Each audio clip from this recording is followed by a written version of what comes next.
Following Jamie Delano's run, Garth Ennis took over Hellblazer with issue 41. Before Hellblazer, Ennis was unknown in North America. He had done some work in Britain, writing for both Crisis and 2000 AD, where he would write Judge Dredd for a significant time. But generally speaking, he was reasonably new to writing comic books. According to Ennis, he was one of 3 or 4 people to submit a proposal. The other 2 he mentions were John Smith, who wrote Scarab and a fill-in issue of Hellblazer, and Mark Millar, who really had no work to speak of at that point. There may have been many other proposals, but those were the top choices by editorial. When asked about his approach, Ennis stated, quote, "I don't see Constantine quite the same way Jamie Delano does. And when following an established writer on a book, you better impress the hell out of the readers the first time, and do something extreme, and do something radical, because otherwise all the readers, their automatic assumption is that this new writer won't be as good." Unquote.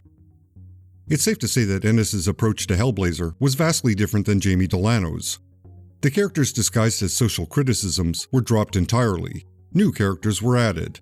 Constantine developed a solid, ongoing relationship with the Irish woman, Kit. He brooded a fair amount and was never far from a pub, and he was a lot less subtle. Ennis also injected a fair amount of humor, giving the dour, mostly nihilistic character a lovable edgelord feel to him. In essence, he was a first-draft version of Jesse, the lead character in Preacher. This won't be the last Preacher comparison.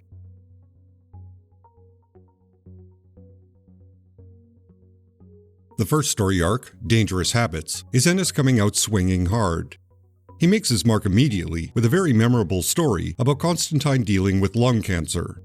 It was such a good idea that it was the foundation of the Keanu Reeves movie from 2005. His solution is equally memorable and clever, leading to an ongoing conflict with Hell itself. There's a lot left open to explore, and in essence, Constantine has become immortal, because if he ever dies, a war in Hell erupts, and that will lead to Heaven taking control. As a transition from one writer to another, it is abrupt and attention-getting. It's a hopeless situation that requires a measure of desperation, and Ennis delivers. Critically speaking, the solution is great, but one has to ignore continuity and accept Ennis's take on the state of Hell for it to work. Running concurrently with Dangerous Habits was Season of Mists in Sandman. In Sandman, Lucifer abandoned his responsibilities, emptied Hell of all souls and demons, and gave the keys to Morpheus. At the end of that arc, 2 angels have possession of Hell. In Dangerous Habits, there are 3 kings of Hell who rule in tandem, which is a concept that likely came from Alan Grant's run of The Demon. Hell was a pretty busy place in the DC universe circa 1991. The point being, Hell was not ruled by 3 demons who took over when Lucifer stepped aside. Hell was either empty or it was in control of the angels by the time Constantine made his deal. So even if those 3 demons fought over Constantine's soul, Heaven was already technically ruling Hell. Admittedly, that is being nitpicky, and it's fair to say, Ennis didn't have anything other than basic knowledge of what Gaiman was going to do in Sandman. So continuity detail like this is rather forgivable.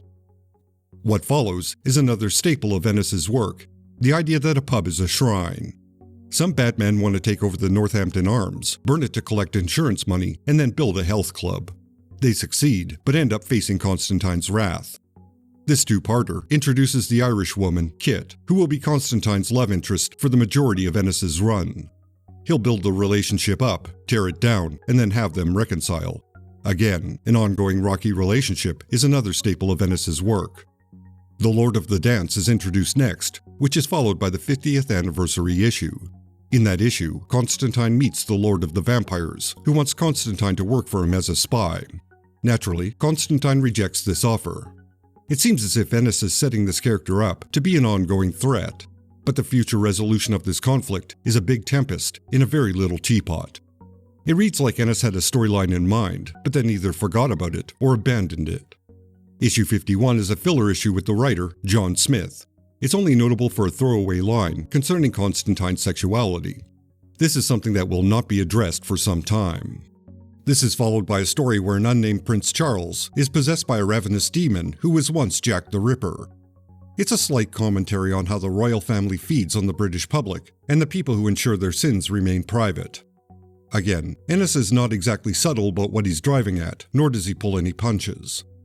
After a 2-part story about a grave robber, there's a 3-issue arc that deals with Constantine's involvement with the demon, Ellie. Ellie and an angel have an adult encounter that leads to a hybrid being born. This hybrid child is then taken away by angels.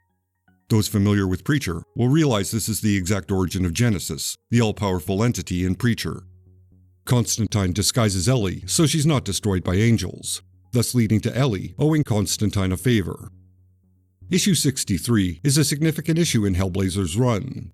It's the issue where the title officially becomes a Vertigo series. The artist, Steve Dillon, who did a few fill-in issues, becomes the regular artist, and finally, Constantine turns 40. With the exception of Kit, everyone gathers to celebrate his birthday, which is in stark contrast to Delano's issue about Constantine turning 35, where he sat alone getting drunk in a building that was being demolished. From there, the series wanders, while setting up plot points that will be less than satisfying. Notably, Ellie disguises herself and steals the heart of the angel, Gabriel. Other than this being revenge for Constantine and Ellie, this development doesn't go anywhere. Kit leaves Constantine after some racist individuals come around looking for him, and they end up terrorizing her instead. Constantine gets depressed and wanders around drunk for a while. The Lord of Vampires finds Constantine in a drunken state and decides to take his revenge. However, the demon blood in Constantine's veins is like poison to the vampire. Constantine drags him into the emerging dawn sunlight and he burns up. As an ending to a lingering conflict, it was rather mild. To clear his head, Constantine takes a trip to America. Papa Midnight, who helped Constantine in the first few issues, suddenly decides to kill him over a bad business deal some time ago. This leads to a long hallucination with some interesting bits. Here we come to the final Ennis story, a rake at the gates of hell. The devil and Constantine clash for the final time. Ellie assumes the form of Astra, the girl who was damned to hell due to Constantine's mistake at Newcastle. While disguised as Astra, Ellie then kills the devil, thus saving Constantine and repaying the debt she owes to him. Even though the series had been at Vertigo for a while, and that imprint had relaxed language restrictions, the only use of the F-word happens on the final page in the final line of the final issue of Ennis's tenure.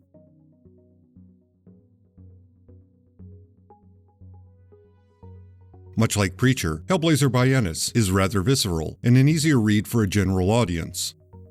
Not only was it a good introduction to a new writer, but he infused the title with lighter themes that made it feel accessible for anyone curious about the series.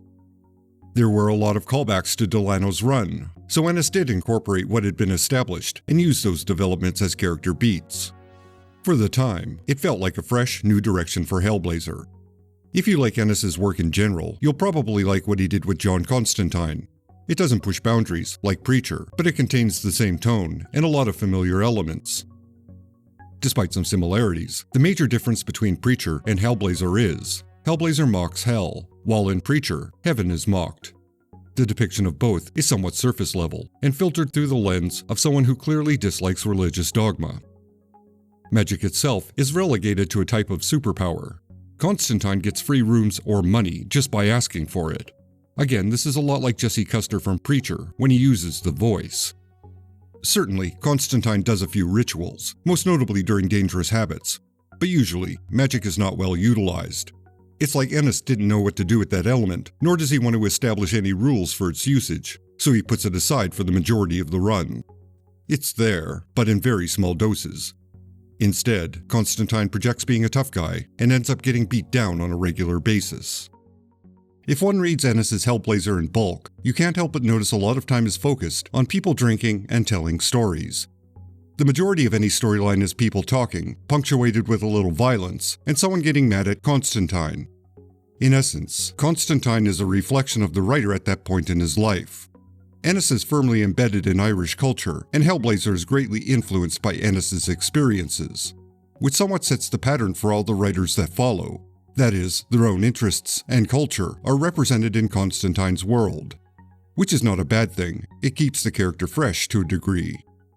Something that stands out is that Ennis was writing a character with 20 years more experience than himself, and it shows.